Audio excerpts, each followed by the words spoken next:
Hey everyone, and welcome back inside of our Citrus TV studios where we have yet another episode of arguably the best show here, Cuse Countdown. To my left, alongside me, I have Benjamin Lefkowitz and Jake Bowen, and I am your host today, Sydney Cuse.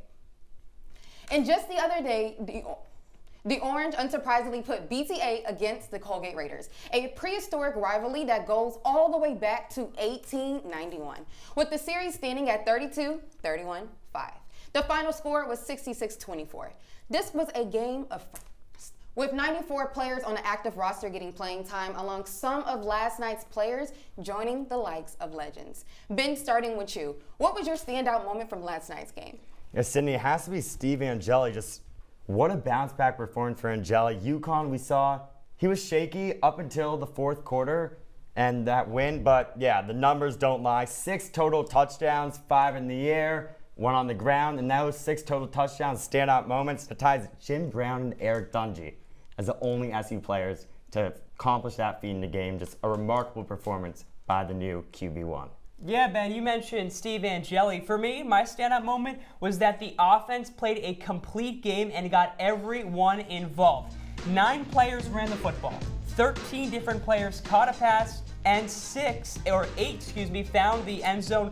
You mentioned the story about Angeli. 380 yards, 6 total touchdowns, but it was those around them that helped the quarterback succeed. I look at the establishment of Darrell Gill Jr. That took a big step up from his sophomore season. 6 catches, over 150 yards you see there, and 2 touchdowns. It was unbelievable.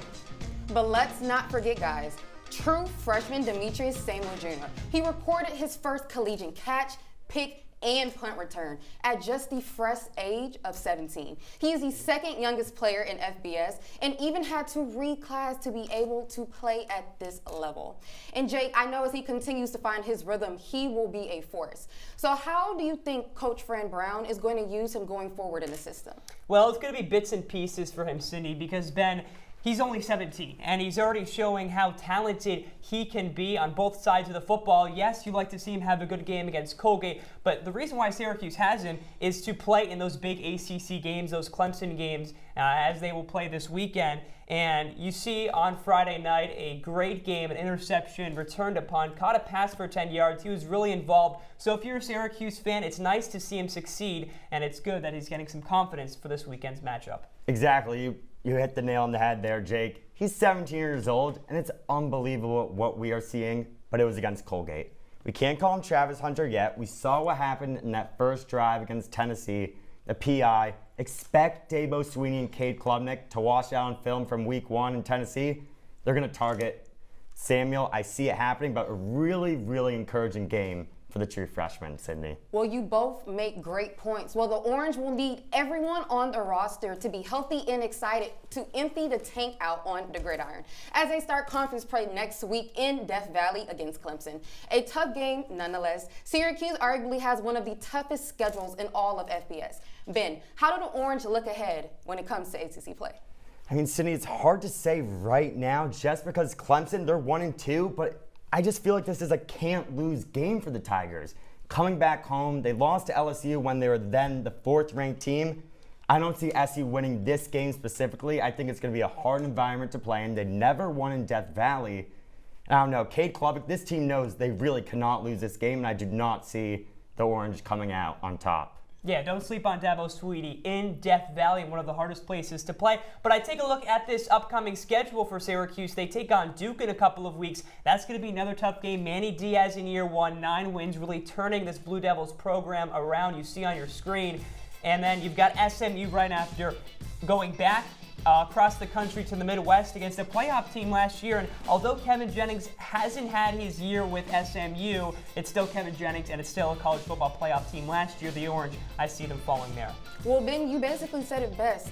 Just like he stated, Death Valley is known for killing dreams. But what do the Orange need to do to basically pull off this upset? Well, for me, Sydney, it's starting off strong. Now, I know that's something every team in every sport wants to do.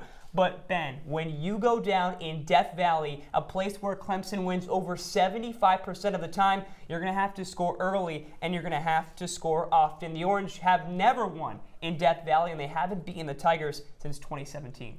They have to start off strong for me, Sydney and Jake, but for me especially, it's on defense. 245 yards, to Tennessee. It's Tennessee.